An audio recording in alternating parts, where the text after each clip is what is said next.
संतों का हृदय बड़ा कोमल होता है। नारद जी के हृदय में दया उत्पन्न हो गई। चाहे कितना ही पापी हो और अच्छे आदमी के सामने दुख पाता हुआ आएगा, वो आदमी कहेगा हे प्रभु उसको कष्ट हो, ये पता नहीं उसके कर्म का फल भोग रहा है। तो नारद जी के हृदय में दया उत्पन्न हुई।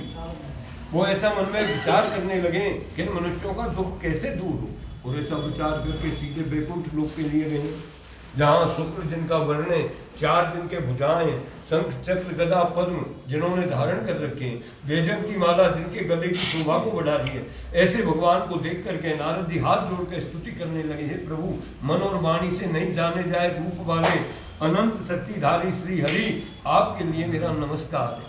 नारद जी की स्तुति सुनकर वे भगवान कहने लगे, महाभाग आप यहाँ किस लिए आए और आपके मन में क्या विचार है, ये मेरे लिए बताओ।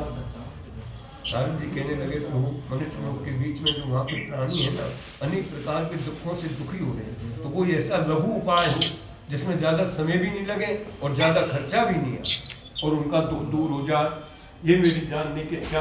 भगवान कहने लगे, नारद जी तुमने दूसरों की भलाई की इच्छा से बहुत अच्छी बात पूछी, तो सुनो, जिसके करने से मनुष्य मोह से दुख से छूट जाता है, वो उपाय मैं आपके लिए बताता हूँ। मैं ऐसा व्रत बता रहा हूँ स्वर्ग लोक में देवताओं के लिए भी दुर्लभ है, और अभी तक इस व्रत को कोई नहीं कर पाया। आज उस रहस्य को मैं आपके सामने रख रहा हूँ कि भगवान सत्यनारायण का व्रत, कौन सा व्रत है? सत्यनारायण भगवान का। इस व्रत को यदि प्राणी ठीक करे, विधि के साथ में करे, श्रद्धा विश्वास से करे, तो उनके सारे दुख दूर हो जाएंगे। नारद जी कहने लगे, प्रभु इसका क्या विधान है, क्या फल है, ये सब मेरे लिए बताएं। भगवान कहने लगे, नारद जी जैसे तो पूर्णमासी के दिन, और ऐसा भी कहा गया कि राम कथा कहीं मिट्टी जग नाई, और रस प्रतीक जिनके मन माही। भगवान की कथा की कोई तिथि नहीं है, ये तो जिस दिन श्रद्धा उत्पन्न हो जाए ना, उसी समय भगवान का नाम ले लेना चाहिए। लेकिन फिर भी पूर्णमासी के दिन सायंकाल के समय में ब्राह्मणों को बुलाया, अपने भाई बंधुओं के लिए बुलाया, और भगवान सत्यनारायण का पूजन करें, सवा शेर नैवेद्य अर्पण करें, जिसमें आटे की पंजीरी, इसमें क्या लिखा है कि आटा नहीं हो तो चावल की पंजीरी बना लें, क्योंकि बटे चावल सस्ते थे और गेहूँ महंगे, और चावल महंगे गेहूँ सस्ते हैं, तो चावल की भी बन सकती है। हाँ, चावल की बन जाए जैसे आटे की बनाते हैं, चावल का चून पीस कर उसको सेक के, तो उस गैस में लग रहा है कि मतलब इतनी स्थिति डाउन है, कौशल क्या कट रहा है, आटे की नहीं बना सके तो चावल की बना लें। जो तो सवा शेर नैवेद्य भगवान को अर्पण करें, पंचामृतें, सुंदर सुंदर पके हुए केले के फले, ये सब अर्पण करें, भगवान के नामों का गुणगान करें। आरती के पश्चात सभी प्रसाद ग्रहण करें और ब्राह्मणों के लिए भोजन कराएं, उनके लिए दक्षिणा दें, सब प्रसाद लेके और भगवान के नामों का संकीर्तन करते हुए और अपने अपने घरों के लिए जाएं।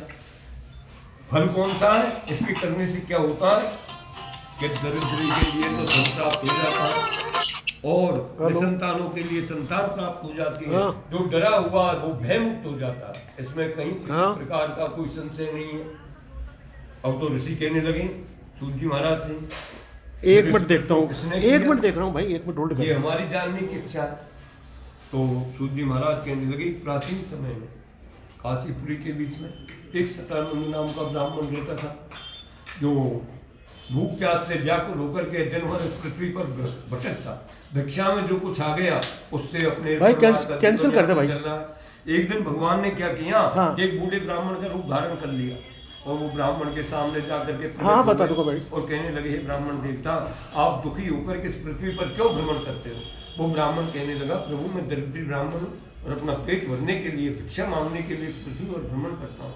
भगवान कहने लगे, हे ब्राह्मण तुम भगवान 9422 और पूजन करो, उससे तुम्हारी सारी दरिद्रता दूर हो जाएगी। वो कहने लगा, प्रभु मैं तो अज्ञानी हूँ, पढ़ा लिखा नहीं हूँ, कुछ जानता नहीं। भगवान ने सारा विधान उसके लिए बता दिया और भगवान उनके ध्यान हो गए। ब्राह्मण विधान जान के अपने घर आ गया। अब तो रात्रि के बीच में दिन के घटनाक्रम को याद करके और उसको निद्रा तक नहीं आई, इतना बेचैन हो गया। जैसे तैसे रात्रि व्यतीत हुई, प्रातः काल उठ करके उसने संकल्प लिया कि पूर्णमासी तो जाने कब की कब आएगी, मैं तो आज जो भिक्षा में धन मिलेगा ना, उससे आज ही भगवान का व्रत और पूजन करूंगा। ऐसा संकल्प लेकर के और भिक्षा मांगने के लिए नगर में गया। भगवान की कृपा। और दिन जिन घरों के दरवाजे उस ब्राह्मण को देख करके बंद हो जाते हैं, लाली दरवाजा बंद करते हैं, ब्राह्मण आ रहा है, सुबह सुबह दिमाग खराब करेगा। वही माँ बहनें क्या कर रही हैं कि आज पहले से ही कटोरे भर भर के खड़ी है। और दिन तो कह रही ब्राह्मण आ रहा है, आज कह रहे महाराज जी, पंडित जी, पहले हमारे यहाँ पधारो और हमारे यहाँ से ले जाओ।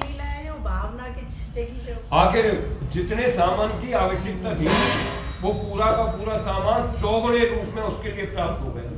और तो ब्राह्मण बड़ा भारी प्रसन्न होकर के अपने घर आया। घर आके